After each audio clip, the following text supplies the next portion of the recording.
Hello guys, welcome back to Kirin's commerce zone. So दोस्तों, last video जो मैंने डाला था जिसमें मैंने आपसे पूछा कि मैं आपको पुराना सिलेबस करवाऊं या फिर नया करवाऊं, तो काफ़ी सारे कमेंट्स उसमें आए हैं मेरे पास। कुछ बच्चे पुराना डिमांड कर रहे हैं, कुछ नए डिमांड कर रहे हैं। तो दोनों को ध्यान में रख के मैंने ये सोचा है कि कुछ लेक्चर्स मैं नए जो टॉपिक ऐड हुए हैं उस पर डालूँगा और कुछ जो लेक्चर्स हैं मैं पुराने वाले टॉपिक्स पे डालूंगा, ताकि दोनों जो स्टूडेंट्स हैं, दोनों तरह के जो लोग हैं वो सेटिस्फाइड हो जाएं। तो चलिए दोस्तों, आज का जो मैं लेक्चर शुरू कर रहा हूँ, इसके बाद मैंने आपको याद है अकाउंटिंग, बेसिक अकाउंटिंग टर्म शुरू किया था। उसमें मैं कुछ 2 लेक्चर्स दे चुका हूँ, जिसमें से एक इसी चैनल पे है किरिंस कॉमर्स जोन पे, और दूसरा मैंने विंग जेक उड़ान पे दिया था। तो आज 3rd लेक्चर मैं इसी चैनल पे, अपने चैनल पे दे रहा हूँ। तो नेक्स्ट टर्म जो हम डिस्कस करने वाले हैं आज, दैट इज़ एक्सपेंडिचर। आप सबको पता है एक्सपेंडिचर का मतलब खर्चा। हम किसी बिजनेस को क्योंकि मैं आपको पहले से बता चुका हूं कि बिजनेस के पॉइंट ऑफ व्यू से बात कर रहे हैं, तो बिजनेस में हम जो खर्चा करते हैं कुछ गुड्स खरीदने के लिए या एसेट्स खरीदने के लिए या फिर कोई सर्विस लेने के लिए, उसको हम अकाउंटिंग टर्म्स में एक्सपेंडिचर बोलते हैं। So what is the expenditure? Amount spent or liability incurred to acquire assets. कोई भी हमने पैसा खर्च किया या फिर लायबिलिटी इनकर की। दोस्तों, लायबिलिटी इनकर करने का मतलब हो गया कि आपने कोई लायबिलिटी ली है। लायबिलिटी इनकर करने का मतलब हो गया कि आपने कोई कर्ज लिया है किसी गुड्स को खरीदने के लिए, या फिर कोई सर्विस लेने के लिए। So amount spent or liability इनकर टू अक्वायर एसेट्स, गुड्स और सर्विसेज। चलिए अब बात करते हैं टाइप्स ऑफ एक्सपेंडिचर की। तो दोस्तों, एक्सपेंडिचर कितने तरह के हैं? 3 तरह के एक्सपेंडिचर हैं। First is capital expenditure, revenue expenditure and deferred revenue expenditure. ये 3 तरह के एक्सपेंडिचर हैं। अब इनको कैटेगराइज 3 हिस्सों में क्यों किया गया है, आगे पढ़ते हैं इनके बारे में। सबसे पहले हम बात करेंगे कैपिटल एक्सपेंडिचर की। कैपिटल एक्सपेंडिचर क्या खासियत है इसकी? नंबर 1, नॉन रेकरिंग नेचर, कि इनका जो नेचर है नॉन रेकरिंग है। दोस्तों, नॉन रेकरिंग का मतलब क्या है? नॉन रेकरिंग मतलब कभी कभार होने वाला। आपने सुना होगा, आप बैंक में रेकरिंग डिपॉजिट खोलते हो तो उसमें क्या होता है कि आपको हर महीने कुछ अमाउंट डिपॉजिट करना पड़ता है, जिसके ऊपर बैंक आपको इंटरेस्ट देता है। दैट इज रेकरिंग नेचर, कि आपको रेगुलर बेस पे करना है। लेकिन जो कैपिटल एक्सपेंडिचर हैं ये नॉन रेकरिंग नेचर के होते हैं। फॉर एग्जांपल, कोई बिल्डिंग आपने खरीद ली तो ये ऐसी चीज़ नहीं है जो आप हर महीने या हर साल खरीदोगे। कोई आपने मशीनरी खरीद ली, ये भी कोई ऐसी चीज़ नहीं है जो आप हर महीने या हर साल खरीदोगे। मतलब वन टाइम एक्सपेंडिचर को भी हम कैपिटल एक्सपेंडिचर कह सकते हैं। तो इसकी पहली खासियत ये कि ये नॉन रेकरिंग नेचर का है। It is of non recurring nature, यानी ये कभी कभार किए जाते हैं, once in a while. Second इसकी खासियत है, it increases the earning capacity of the business. ये बिजनेस की अर्निंग कैपेसिटी, मतलब बिजनेस जो पैसा कमा रहा है उसकी अर्निंग को इंक्रीज करता है। फॉर एग्जांपल, आप एक मशीन ले लेते हो जो आपके लिए प्रोडक्ट बनाएगी, उस प्रोडक्ट को आप मार्केट में बेचोगे, अल्टीमेटली आपकी जो अर्निंग है वो इंक्रीज होंगी। कोई भी कैपिटल एक्सपेंडिचर, जैसे कोई बिल्डिंग ले लेना, कोई मशीनरी ले लेना, आपकी अर्निंग को, आपके बिजनेस की अर्निंग को इंक्रीज करता है। तीसरी खासियत ये कि shown in the balance sheet. अगर हम कोई बिल्डिंग खरीदेंगे, कोई फर्नीचर खरीदेंगे, कोई मशीनरी खरीदेंगे, तो आपको सबको पता है कि बैलेंस शीट में एसेट्स और लायबिलिटीज़ को हम लाते हैं। तो जितनी भी ये चीज़ें हमने खरीदी हैं, एसेट्स, ये सारे के सारे बैलेंस शीट में आएंगे। तो कोई भी कैपिटल एक्सपेंडिचर है वो हमारा फाइनली कहाँ पे आएगा? बैलेंस शीट में। Then benefit driven in future, और इनका बेनिफिट हमें फ्यूचर में मिलता है। हम उसका खर्चा जो है, एक्सपेंडिचर जो है, आज ही कर देते हैं, इसी साल कर देते हैं, लेकिन आने वाले समय में हमें उसका बेनिफिट मिलता रहता है। कोई मशीनरी है वो हमारे लिए आज भी प्रोडक्ट बनाएगी, अगले साल भी बनाएगी, उसके अगले साल भी बनाएगी। तो कैपिटल एक्सपेंडिचर का जो बेनिफिट है हमें आने वाले समय के लिए मिलता रहता है। Examples are purchase of building, आपने कोई बिल्डिंग खरीदी, फर्नीचर खरीदा या फिर मशीनरी खरीदी। चलिए दोस्तों, नेक्स्ट पे बात करते हैं रेवेन्यू एक्सपेंडिचर। रेवेन्यू एक्सपेंडिचर मतलब हम बिजनेस जो रन करते हैं, जब या बिजनेस को चला रहे हैं, उसको ऑपरेट करने में जो हमारे रेगुलर एक्सपेंसेस हैं, डे टू डे एक्सपेंसेस हैं। क्या खासियत है इनकी रेवेन्यू एक्सपेंडिचर की? First, recurring nature.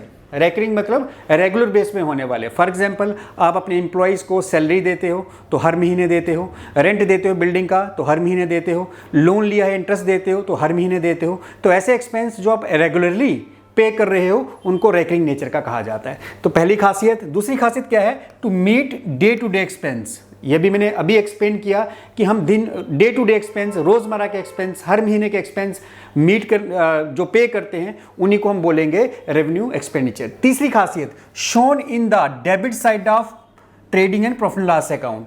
ये कहाँ पे शो किए जाते हैं? आप जो प्रॉफिट एंड लॉस अकाउंट बनाते हो जिसमें आप अपना बिजनेस का प्रॉफिट या फिर लॉस दिखाते हो, तो हमारा जो प्रॉफिट एंड लॉस अकाउंट या ट्रेडिंग अकाउंट उसकी डेबिट साइड में, जैसे कि आप सबको पता है कि जो डेबिट साइड होती है प्रॉफिट एंड लॉस अकाउंट की, उसके डेबिट साइड में जितने भी हम खर्चे हैं वो दिखाते हैं। तो ये जितने भी रेवेन्यू एक्सपेंडिचर हैं हम ट्रेडिंग अकाउंट या फिर प्रॉफिट एंड लॉस अकाउंट की डेबिट साइड में दिखाते हैं। Next, benefit is consumed with in the accounting period. इसका बेनिफिट हमें उसी साल मिल जाता है। जैसे इसकी खासियत क्या थी कैपिटल एक्सपेंडिचर की, कि आज हमने खर्चा किया, बिल्डिंग खरीदी, बेनिफिट आने वाले 5-10 साल तक मिलेगा, लेकिन इसका बेनिफिट हम इसी साल कंज्यूम कर लेते हैं। सैलरी आपने पे कर दी अपने एम्प्लॉइज़ को, तो बेनिफिट भी आपने, सर्विस भी आपने इसी साल ले ली। नेक्स्ट ईयर आपको फिर से सर्विस लेने के लिए सैलरी पे करनी है। अगर आपने रेंट दिया तो उसका बेनिफिट भी आपने इसी साल उठा लिया, बिल्डिंग का यूज़ कर लिया, अगले साल फिर बिल्डिंग यूज़ करनी है, फिर से रेंट देना है, तो वो रेकरिंग नेचर भी आ गया। तो इसका बेनिफिट जो है हम इसी साल कंज्यूम कर लेते हैं, अगले साल के लिए हमें बेनिफिट उठाना है तो हमें फिर से वो पे करना, वो एक्सपेंसेस पे करने पड़ेंगे। तो एग्जांपल्स क्या हैं? Rent paid, salary paid, interest paid, electricity expense paid, बहुत सारी एग्जांपल हैं जो हम रेगुलर हर महीने या हर दिन भी करते हैं कुछ एक्सपेंसेस पे। तो ऐसे एक्सपेंडिचर को हम बोलेंगे revenue expenditure. Then deferred revenue expenditure. दोस्तों जो डेफर्ड रेवेन्यू एक्सपेंडिचर है इसकी खासियत क्या है? सबसे पहले कि ये भी खर्चा हम एक साथ करते हैं। जैसे हम कोई बिल्डिंग खरीद रहे हैं, इसका खर्चा हमने कर दिया एक साथ, ये कैपिटल एक्सपेंडिचर आ गया। डेफर्ड रेवेन्यू एक्सपेंडिचर क्या है? इसका खर्चा भी एक साथ किया जाता है, लेकिन इसका बेनिफिट हमें आने वाले समय में मिलता है। लेकिन दोनों में अगर आप फर्क करना चाहो तो जब हम कैपिटल एक्सपेंडिचर कोई करते हैं, फॉर एग्जांपल कोई बिल्डिंग खरीदते हैं, तो बिल्डिंग हमारे लिए एक एसेट बन जाता है और बाद में हम चाहें तो 10 साल के बाद या 20 साल के बाद उस बिल्डिंग को या जो भी हमने एसेट खरीदा बेच सकते हैं। लेकिन डेफर्ड रेवेन्यू एक्सपेंडिचर की खासियत यह है कि इसका बेनिफिट तो हमें लंबे समय के लिए मिलता है, लेकिन हम इसको रियलाइज यानी बेच नहीं सकते। फॉर एग्जांपल, जैसे मैंने पहले भी एक लेक्चर में बताया कि आपने एक बहुत बड़ी, आपके बिजनेस से एक बहुत बड़ी ऐड चला दी किसी चैनल पे। अब ये जो खर्चा है इसका बेनिफिट आपको आने वाले 5-10 साल तक मिलेगा, क्योंकि आपने ऐड चलाई। ऐसा नहीं होता कि आपने आज ऐड चलाई और कल लोग भूल जाएंगे, तो इसका बेनिफिट बिजनेस को आने वाले 4-5 साल 10 साल तक भी मिलता है। अब ये हमारा एक डेफर्ड रेवेन्यू एक्सपेंडिचर क्यों है? क्योंकि खर्चा हमने इसी साल कर दिया है, लेकिन जैसा कि हमारा मैचिंग कंसेप्ट कहता है, जो आगे आपको मैं बताऊंगा, कि आपको जिस साल की इनकम है उसी साल के खर्चे भी आपको लेने हैं। तो डेफर्ड रेवेन्यू एक्सपेंडिचर इसलिए हो गया कि आपने खर्चा बेशक इस साल का किया, लेकिन बेनिफिट आने वाले 5 साल में आपको मिलेगा। तो आपके 5 साल के अकाउंट में अलग अलग, जो अकाउंट आप बनाओगे 5 साल का, उसमें अलग अलग हम इसको शो करेंगे। मैं एक एग्जाम्पल के तौर पर बताता हूँ कि सपोज करो कि आपने 5 लाख का खर्चा कर दिया। अब इसको, क्योंकि आपको पता है कि बेनिफिट 5 साल में मिलेगा, तो आप इसको 5 हिस्सों में इस एक्सपेंस को बांट दोगे अकॉर्डिंग टू मैचिंग कंसेप्ट, जो कहता है कि जिस साल का खर्चा आपको उसी साल के प्रॉफिट लॉस अकाउंट में डालना है। तो अगर 5 लाख खर्चा कर दिया तो हर साल आप 1 लाख रुपया अपने प्रॉफिट में से निकालोगे। अब है तो ये कैपिटल एक्सपेंडिचर की तरह ही कि आपने एक साथ कर दिया, लेकिन ये जो आपने इकट्ठा खर्चा 5 साल का किया, हर साल के प्रॉफिट में से अलग अलग आपने डिडक्ट करना है। इसलिए इसको कहते हैं डेफर्ड, यानी जो डिले किए गए, deferred revenue expenditure. Revenue expenditure भी है क्योंकि ये आपका 5 साल का खर्चा है। इट मीन्स इसका बेनिफिट आपको 5 साल मिलेगा, यानी रेगुलर बेस पे आप इसको खर्चा कर रहे हो, हर एक साल में ये खर्चा कर रहे हो, इसलिए रेवेन्यू एक्सपेंडिचर की कैटेगरी में भी आएगा। देन इसकी दूसरी खासियत क्या है? Return of in more than 1 accounting period, कि इसका जो बेनिफिट है हम 1 साल से ज़्यादा पीरियड के राइट ऑफ करते हैं। यानी मैंने कहा 5 लाख रुपए आपने इन्वेस्ट कर दिया, अब आपको 5 साल तक बेनिफिट मिलेगा, तो हर साल आपको 1 लाख रुपए अपने प्रॉफिट में से जो ये एक्सपेंस किया है अपने उसमें से राइट ऑफ करना है या डिडक्ट करना है। So return of in more than 1 accounting period, की इसको अपने जो हम अपना प्रॉफिट है उसमें से 1 से ज़्यादा साल तक इसको राइट ऑफ करते हैं या डिडक्ट करते हैं। देन बेनिफिट ड्राइव्ड इन मोर देन 1 ईयर, और इसका बेनिफिट भी हमें 1 से ज़्यादा ईयर्स के लिए मिलेगा। तो कैपिटल एक्सपेंडिचर और डेफर्ड रेवेन्यू एक्सपेंडिचर में यही फ़र्क है कि जो हम ये करते हैं इसका बेनिफिट भी हमें लंबे समय के लिए मिलता है, लेकिन ये हमारे पास एक एसेट क्रिएट हो जाता है जिसको हम बाद में बेच भी सकते हैं, लेकिन ये हमारा एसेट नहीं बनता, इसको हम बेच नहीं सकते। ये अंडर फिक्टिशियस एसेट्स मैंने आपको बताया था। आई होप आपको ये क्लियर हो गया। चलिए दोस्तों नेक्स्ट पे मूव करते हैं। Next is next is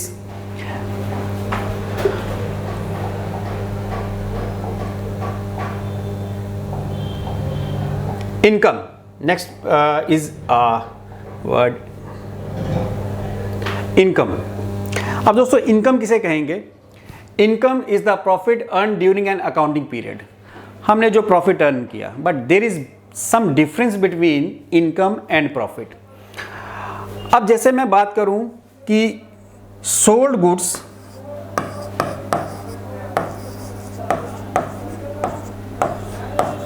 for cash, मैंने गुड्स कैश में बेची, मान लो 5,000 की।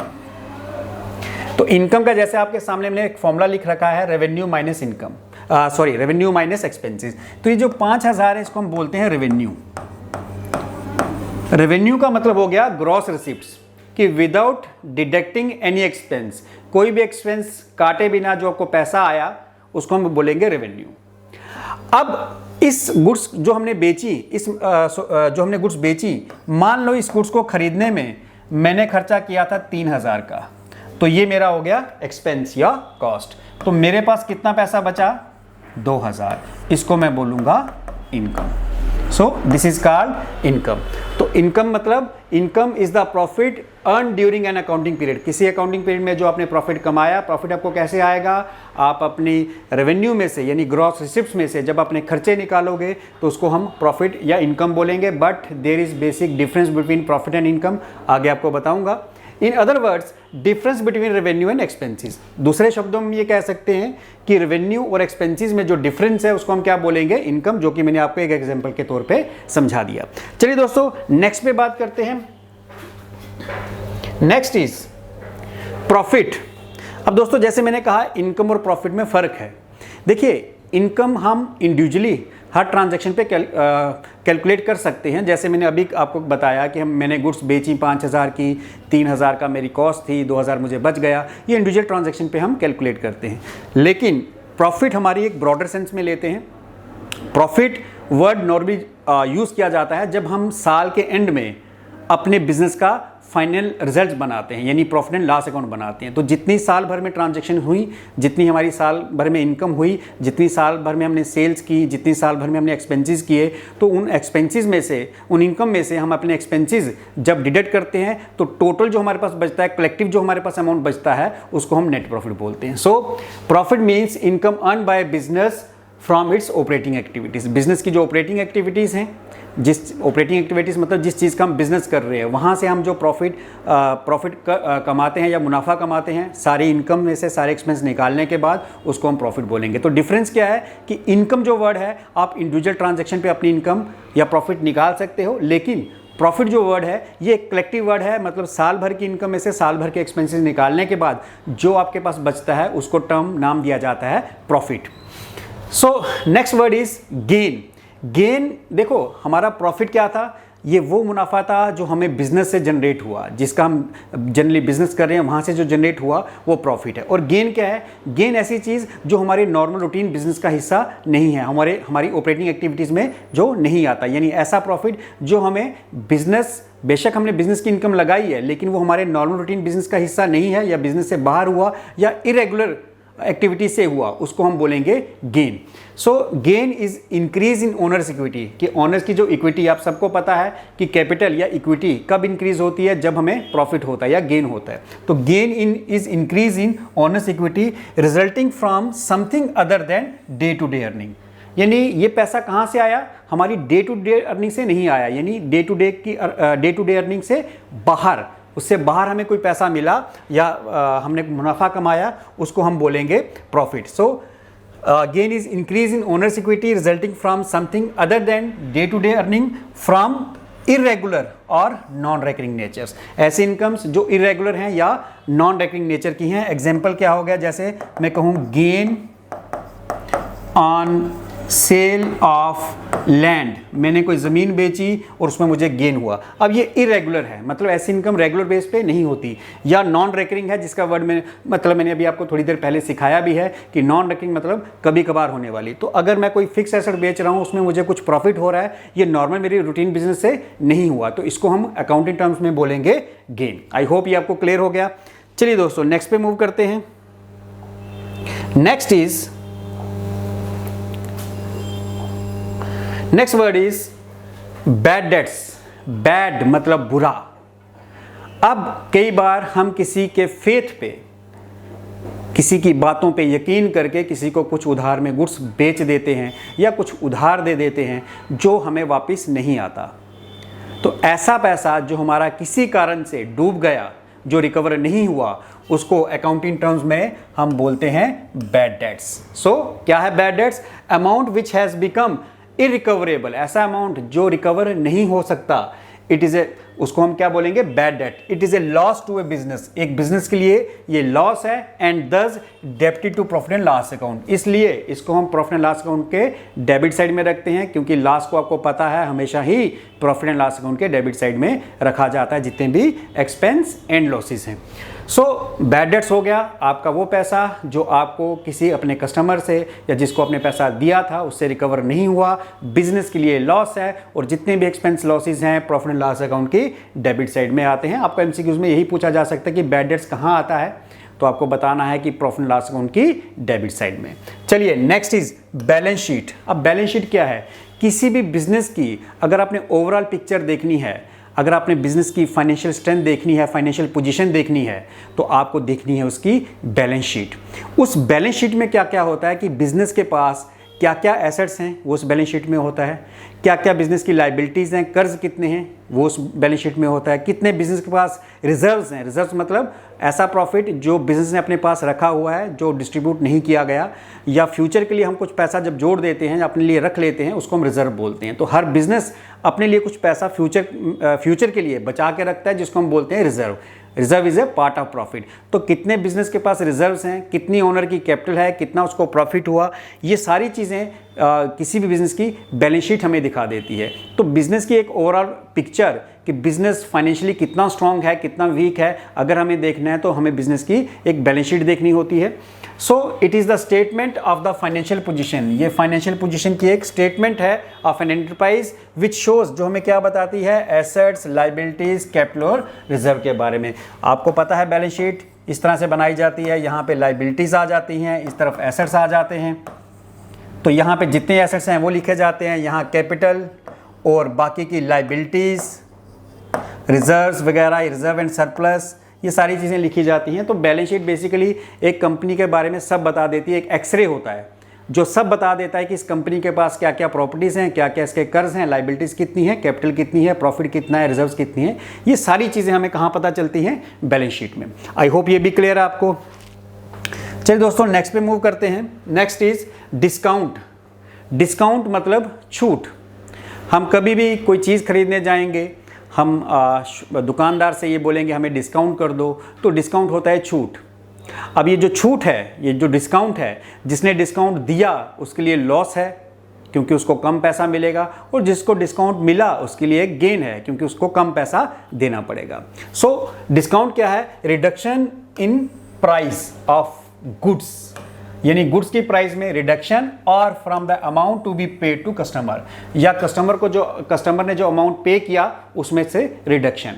कई बार कस्टमर हमारे पास आता है, गुड्स की डिमांड करता है और कुछ डिस्काउंट मांग लेता है, तो हम उस वक्त भी कुछ अगर छूट देते हैं वो भी डिस्काउंट है। या कई बार हमें कोई टाइम से पहले पेमेंट कर देता है और हम उसको कुछ पैसा छोड़ देते हैं, वो भी डिस्काउंट है। So reduction in price of goods or from the amount to be paid to customer by the enterprise, या कस्टमर को एंटरप्राइज ने बिजनेस से अमाउंट पे किया, कुछ पैसा दिया और कस्टमर ने हमारे लिए कुछ पैसा छोड़ दिया, वो भी आपके लिए क्या है? Discount. It may be trade discount और कैश डिस्काउंट। ये ट्रेड डिस्काउंट भी हो सकता है और ये कैश डिस्काउंट भी हो सकता है। चलिए बात करते हैं ट्रेड डिस्काउंट की। देखिए दोस्तों, ट्रेड डिस्काउंट, ट्रेड मतलब व्यापार, डिस्काउंट मतलब छूट, व्यापार में छूट। और व्यापार कब होता है? जब दो लोगों में गुड्स या सर्विस का एक्सचेंज होता है। अब मान लो अगर मैं किसी से कुछ गुड्स खरीद रहा हूं और जिसकी कॉस्ट मुझे 100 रुपये पड़ने वाली है, मान लो मैंने किसी से गुड्स खरीदी और उसकी कॉस्ट मुझे 100 रुपीज़ पड़ने वाली है। अब जो दुकानदार है, शॉपकीपर है, वो स्मार्ट है, वो कहता है आप एक के बजाय 2 ले लो तो मैं आपकी कॉस्ट 90 कर दूंगा। अब दोनों का फ़ायदा, मेरा भी और उसका भी। उसका फ़ायदा इसलिए क्योंकि पहले मैंने एक चीज़ खरीदनी थी, अब मैं 2 चीज़ें खरीदूंगा, उसकी सेल इंक्रीज़ हो जाएगी। मेरा फ़ायदा इसलिए कि मुझे उसकी कॉस्ट कम पड़ जाएगी। तो बेसिकली जो ट्रेड डिस्काउंट है ये कब दिया जाता है? जब हम कुछ गुड्स की एक्सचेंज करते हैं। सो ये दिया क्यों जाता है? इसलिए कि सपोज करो मैं एक शॉपकीपर हूँ, मैं किसी को कहता हूँ कि भाई एक चीज़ खरीदोगे तो 100 रुपये की पड़ेगी, 10 चीज़ें खरीदोगे एक साथ तो आपको 80 रुपीज़ में पड़ेंगी। तो मैं क्या कर रहा हूँ? मैं उसको मोटिवेट कर रहा हूँ कि ज़्यादा क्वांटिटी में खरीदे। तो जब हम किसी को मोटिवेट करते हैं कि वो ज़्यादा क्वांटिटी में खरीदे और उसके बदले में हम उसको कुछ पैसा छोड़ेंगे तो उसको हम बोलेंगे trade discount. So it is reduction in price. ये प्राइस में रिडक्शन है किसके द्वारा? By the seller to purchaser. Seller purchaser को प्राइस में कुछ छूट दे देता है, किसमें? गुड्स में। When they buy goods of certain quantity, जब वो कुछ क्वांटिटी की, क्वांटिटी मतलब बल्क में, सर्टेन क्वांटिटी मतलब हो गया अच्छी खासी क्वांटिटी में। सर्टेन का मतलब अच्छी खासी तो नहीं है, लेकिन मतलब ये है कि अगर अच्छी क्वांटिटी में, ज़्यादा क्वांटिटी में गुड्स खरीदे या फिर ज़्यादा वैल्यू की गुड्स खरीदे, उस वक्त जो डिस्काउंट ऑफर किया जाता है उसको बोला जाता है ट्रेड डिस्काउंट। अब बात करते हैं कैश डिस्काउंट की। तो ये वर्ड ही सजेस्ट करता है कैश, मतलब कैश में ही छूट होगी। और ये छूट कब होती है? देखिए दोस्तों, कैश डिस्काउंट तब होता है कि मान लो मैंने किसी को कुछ गुड्स उधार में बेची और उसने मुझे प्रॉमिस किया कि 1 महीने के अंदर वो मेरी पेमेंट कर देगा। तो मैं उसको एक डिस्काउंट देता हूं। मैं कहता हूं कि अगर आप 1 महीने के अंदर विद इन टाइम पेमेंट करोगे तो मैं आपको कुछ पैसा छोड़ दूंगा, 5% या 10% आपका अमाउंट छोड़ दूंगा। तो मैंने इस केस में भी मोटिवेट किया, लेकिन किस चीज़ के लिए मोटिवेट किया? कि वो मुझे टाइम, विद इन टाइम या टाइम से पहले पेमेंट करे। तो अगर वो मुझे टाइम से पहले पेमेंट करेगा, मैं उसको कुछ डिस्काउंट दे दूंगा, उसका कुछ अमाउंट छोड़ दूंगा, जिसको मैं नाम दूंगा cash discount. So cash discount is allowed for timely payment. जो मुझे टाइमली पेमेंट मिलनी थी, जो मुझे एक पेमेंट मिलनी थी, अगर वो मुझे टाइम से मिल जाती है, टाइम से पहले मिल जाती है, तो मैं उसको कुछ पैसा छोड़ देता हूं। उस केस में उसको हम बोलेंगे कैश डिस्काउंट।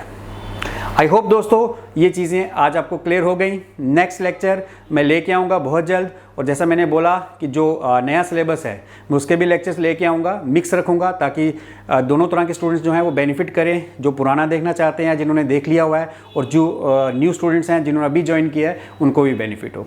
थैंक यू दोस्तों, थैंक यू वेरी मच।